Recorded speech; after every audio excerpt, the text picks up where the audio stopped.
According to a study by the Norwegian Institute of Public Health, researchers found the more coffee a woman drinks while pregnant, the more likely her child might be overweight.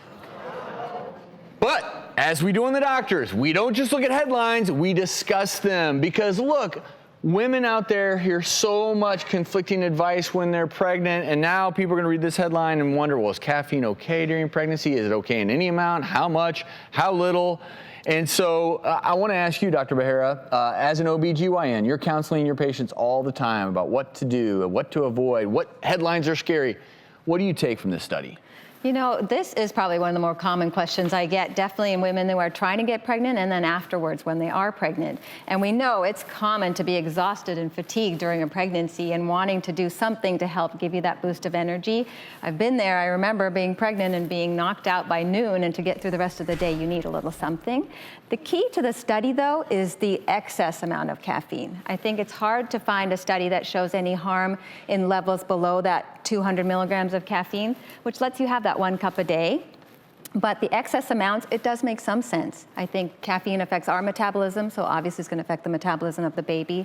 And in utero, that's just still developing, so it can affect the baby after birth. Well, Dr. Miller, you said it. I mean, we feel it in our bodies when we consume caffeine. I mean, there's no doubt about it. That's why you're drinking coffee all day long, Dr. T. Guess what? Baby sitting in there is going to feel it. And I'm sorry, one cup is not created equal. You don't know exactly how much caffeine you're getting.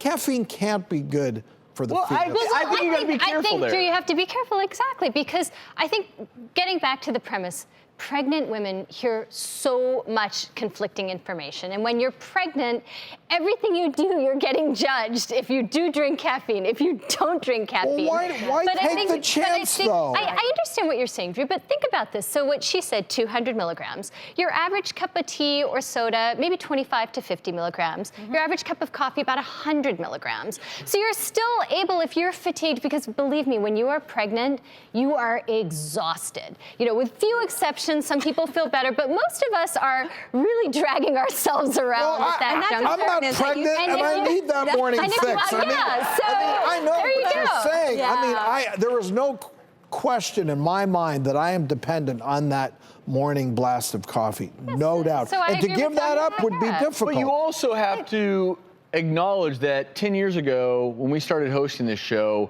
during that period of time, coffee was considered bad, period. Yes. For any individual drinking it. Now we know that people who drink coffee regularly, lower rates of dementia. We know that you may have lower rates of diabetes. We know that coffee is the greatest source of antioxidants in Americans' diet.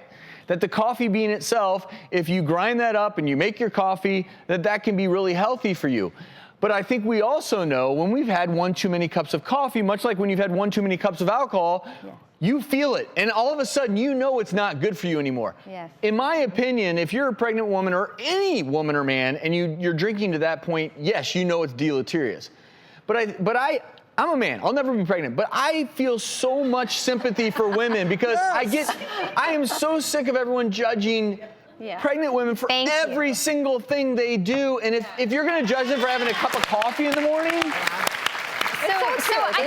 Caffeine is a drug. Caffeine is a stimulant.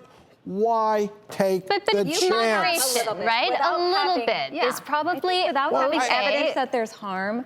I think it's safe to say you can have a little. But your point, I think, is really valid. And your point is that not all cups are the same. Some coffee shops, you could probably go get a cup of coffee and it's got 400 milligrams of caffeine in it. Easy. So I think you need to know your source before you're going to drink it. Because I think you're spot on. Just like alcohol, someone makes you a drink of alcohol. Is there 4 shots of a vodka in it or 1? For sure. You better check, because it's still 1 cup of alcohol. Just like 1 cup of coffee. Is it 20 ounces or is it 8 ounces? Sure. Yeah. Fair enough.